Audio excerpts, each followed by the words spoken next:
हा बस एवढं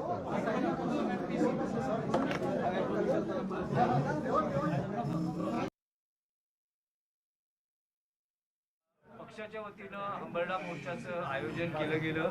ज्या प्रमुख मागण्या आहेत, भले राज्य सरकारने 31,628 कोटींचं शेतकऱ्यांसाठी पॅकेज जाहीर केलंय, तुम्ही समाधानी आहात का आणि तुमची भूमिका काय?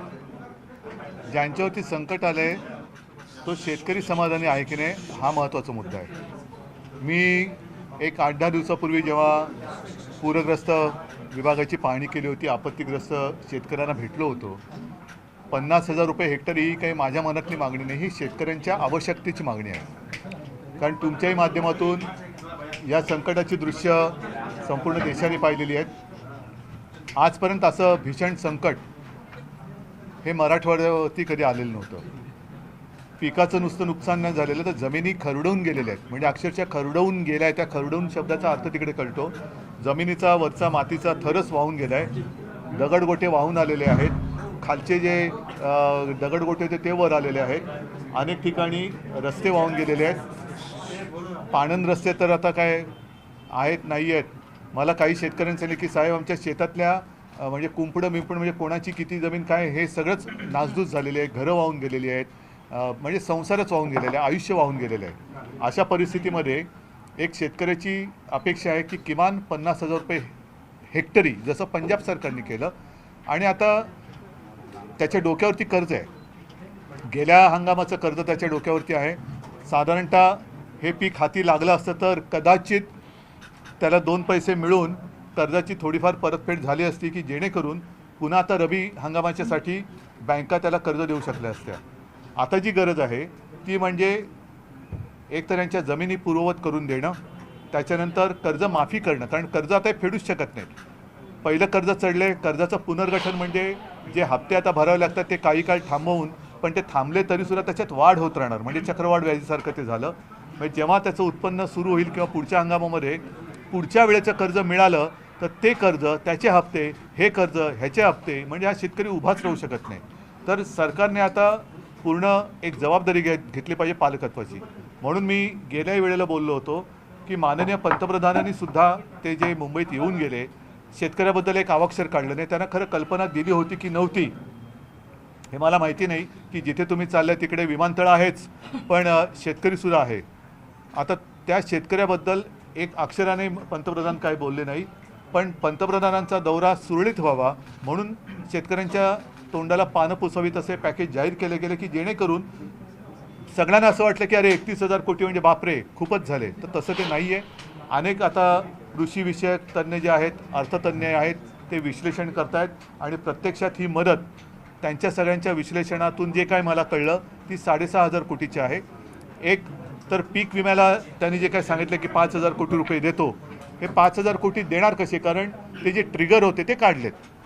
ते ट्रिगर काढल्यानंतर तुम्ही नुकसान, पीक कापणीचा जो काही ट्रिगर होता तो पीक कापणी आता आहे कुठे, त्याच्यामुळे ही सगळी फसवी पॅकेजची घोषणा आहे।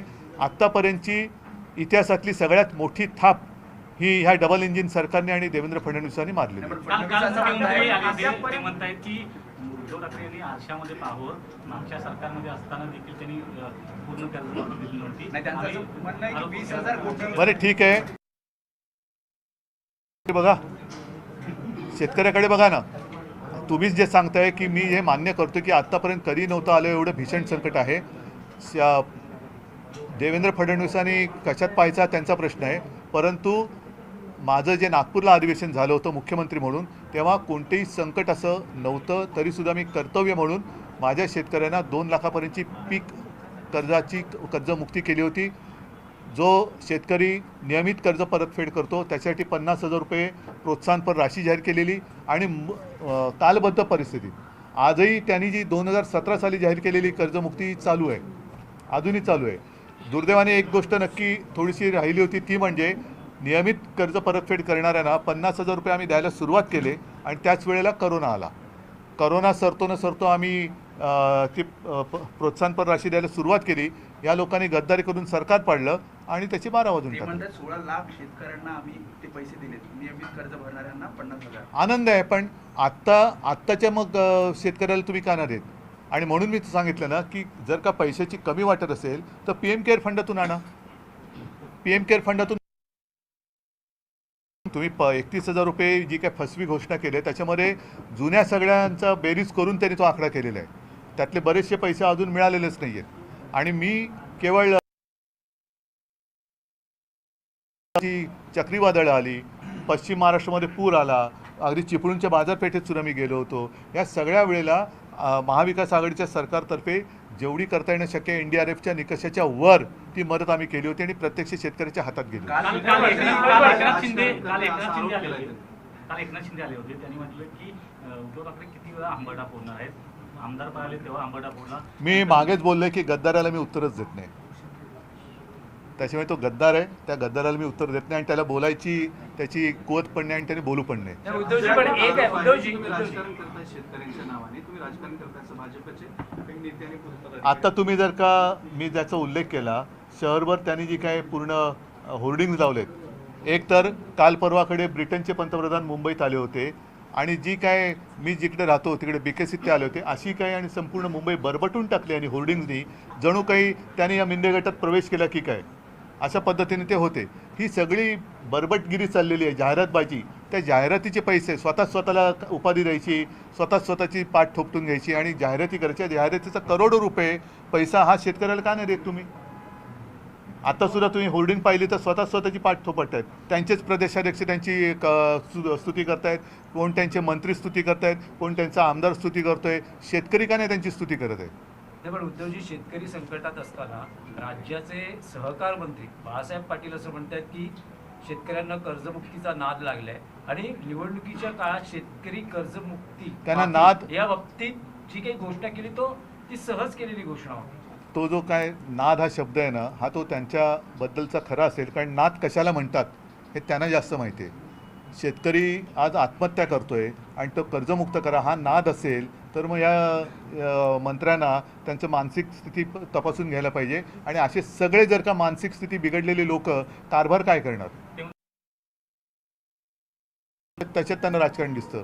कर्जमुक्ती मागितली तर त्याच्यात त्यांना नाद लागला असं म्हणतं. यांचे नाद अनेक आहेत, एकेकांचे नाद येत आहेत, कोणाचे डान्स बार बाहेर येत आहेत, कोणाचे काय बाहेर येतात. ते सगळे नादिष्ट अशी लोक आहेत. निवडणुकीत आश्वासनं ही देण्यासाठीच असतात तशी दिली गेली. देवेंद्र फडणवीस असं म्हणतात की तुम्ही जी कर्जमाफी केली होती तर नवल काय केलं, आम्ही पण त्यापूर्वी 20,000 कोटीचा ते सोडून द्या ना, त्यांनी केली होती ना, आत्ता करा ना, आत्ता करा ना.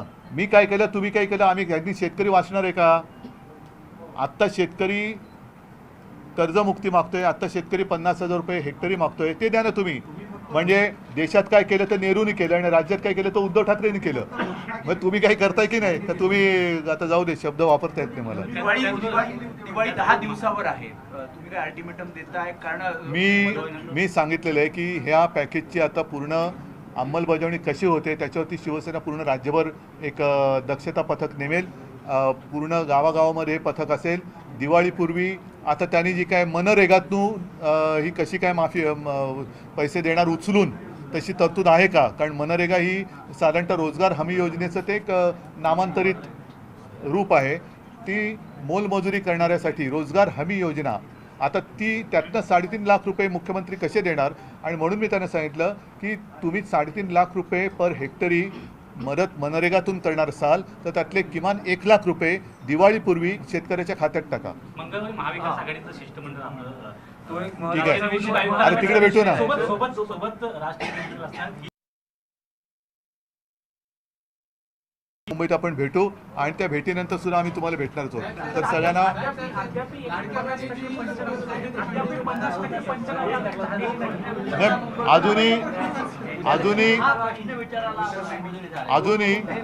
अजूनही केंद्राचं पथक इकडे आल्याचं मला तुमच्या माध्यमातून कुठेही दिसलेलं नाही. कदाचित माझ्या नजरेतनं बातमी सुटली.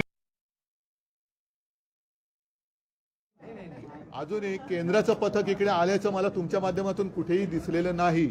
कदाचित माझ्या नजरेतनं बातमी सुटली असेल तर कृपा करून मला सांगा की केंद्राचं पथक येऊन या जिल्ह्यात या तालुक्यात या सगळ्या जमिनीची पाहणी करून गेले.